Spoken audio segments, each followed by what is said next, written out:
Good morning children. आज हम पढ़ेंगे व्याकरण का एक दूसरा विभाग, विशेषण। विशेषण कहते किसे हैं? जो शब्द संज्ञा या सर्वनाम की विशेषता बताता है उसे विशेषण कहा जाता है। जैसे अंशु होशियार है। होशियार अंशु की विशेषता बताता है, इसलिए होशियार शब्द विशेषण कहा जाएगा। लोमड़ी चतुर है। चतुर शब्द लोमड़ी की विशेषता बताता है, इसलिए चतुर विशेषण है। अच्छा लड़का है। अच्छा विशेषण है। 3 पुस्तकें हैं। पुस्तकों की विशेषता 3 शब्द बता रहा है, इसलिए 3 भी विशेषण है। नई कलम है। कलम की विशेषता नई शब्द बता रहा है, इसलिए नई विशेषण है। वह लड़का है। लड़का का सीधा शब्द विशेषण जो बता रहा है वह शब्द है, इसलिए वह यहाँ पर विशेषण है। विशेषण के 4 भेद होते हैं। पहला है गुणवाचक विशेषण, दूसरा संख्यावाचक विशेषण, तीसरा परिमाणवाचक विशेषण और चौथा है सार्वनामिक विशेषण। तो पहला हम पढ़ेंगे गुणवाचक विशेषण। जिस विशेषण से संज्ञा या सर्वनाम के गुण, दोष, रंग या आकार आदि का बोध हो उसे गुणवाचक विशेषण कहते हैं। जैसे सेब मीठा है। मीठा गुणवाचक विशेषण। काला घोड़ा तेज दौड़ा।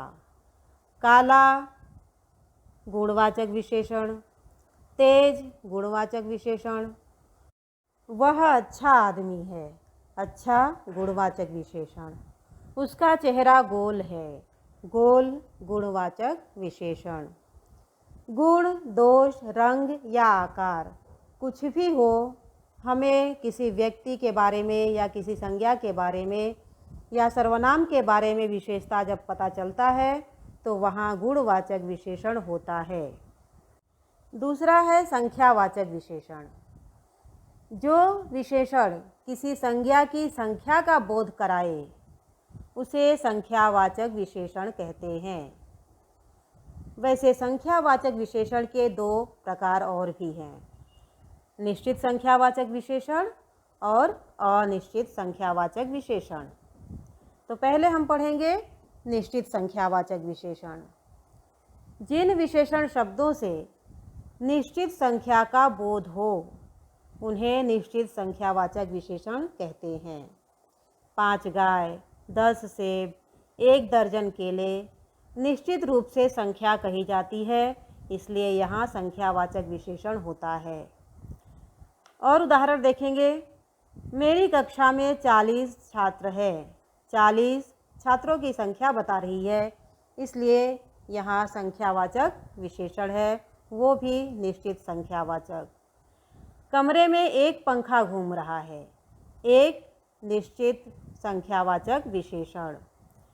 डाल पर 2 चिड़िया बैठी है। 2 चिड़िया की विशेषता बता रहा है, काउंट बता रहा है, इसलिए यहाँ भी निश्चित संख्यावाचक विशेषण है। प्रार्थना सभा में 100 लोग उपस्थित हैं। 100 संख्या को बता रहा है, वो भी निश्चित रूप से बता रहा है, इसलिए 100 निश्चित संख्यावाचक विशेषण है। दूसरा है अनिश्चित संख्यावाचक विशेषण। जो शब्द या विशेषण संज्ञा की निश्चित संख्या का बोध न कराए वहाँ अनिश्चित संख्यावाचक विशेषण होता है। यहाँ पर संख्या की निश्चितता पता नहीं चलती है। जैसे कुछ लड़के, थोड़े पैसे, बहुत पुस्तकें आदि। और उदाहरण, बम के भय से कुछ लोग बेहोश हो गए। कुछ यहाँ पर संख्या निश्चित नहीं है। कुछ शब्द से 2 भी हो सकता है, 4 भी हो सकता है, 8 भी हो सकता है, इसलिए कुछ शब्द अनिश्चित है, अनिश्चित संख्यावाचक विशेषण है।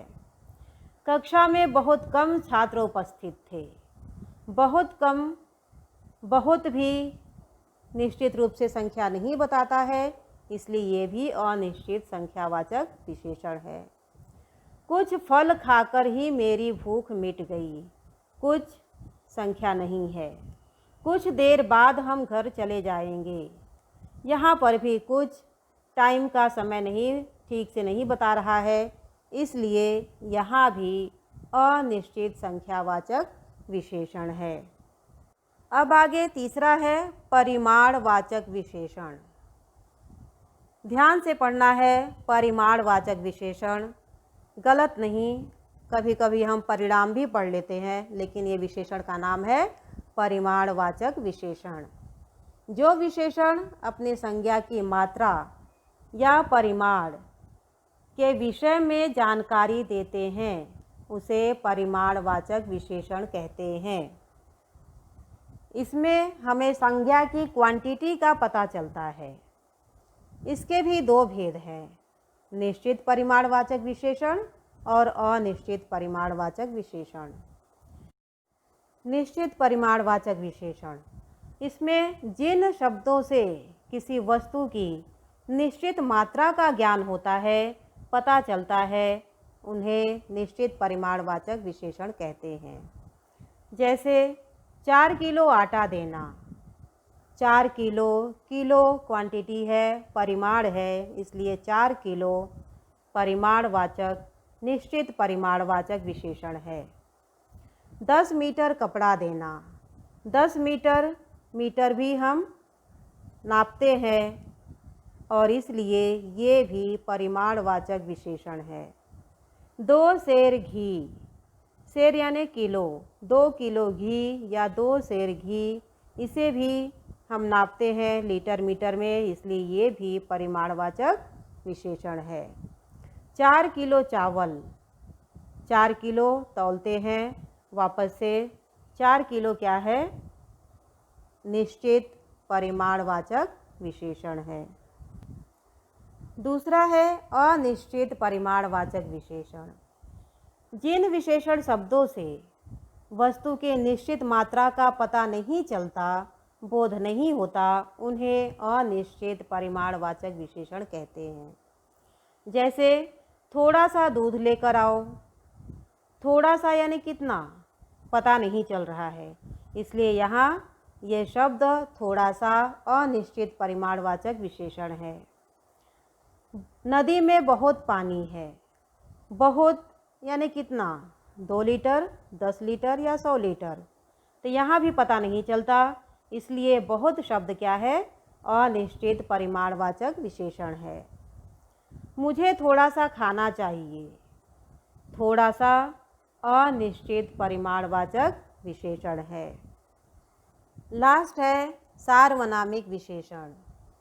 जो सर्वनाम शब्द संज्ञा से पहले आकर उनकी ओर संकेत करते हैं। संज्ञा के पहले आते हैं सर्वनाम और संज्ञा की ओर संकेत करते हैं, उन्हें सार्वनामिक विशेषण कहते हैं। जैसे यह लड़का पढ़ रहा है। लड़का संज्ञा है, संज्ञा के पहले यह शब्द आया है, इसलिए यह निश्चित रूप से सार्वनामिक विशेषण है। लड़के की ओर संकेत कर रहा है, यह लड़का पढ़ रहा है, इसलिए यह सार्वनामिक विशेषण है। वे हिरण भाग रहे हैं। हिरण संज्ञा है, संज्ञा की ओर संकेत किया जा रहा है, संज्ञा के पहले सर्वनाम शब्द आया है, इसलिए वे सार्वनामिक विशेषण है। वह गाय दूध देती है। वह सार्वनामिक विशेषण है। यह पुस्तक मेरी है। यह सार्वनामिक विशेषण है। ध्यान से कि हम पढ़ रहे हैं सार्वनामिक विशेषण। जहाँ भी संज्ञा के पहले सर्वनाम आया होगा वहाँ हमेशा सार्वनामिक विशेषण होगा। हम विशेषण पढ़ रहे हैं, इसलिए वहाँ सार्वनामिक विशेषण होगा। ये ध्यान में रखना है, यहाँ सर्वनाम नहीं, ये विशेषण पढ़ रहे हैं तो विशेषण ही होगा।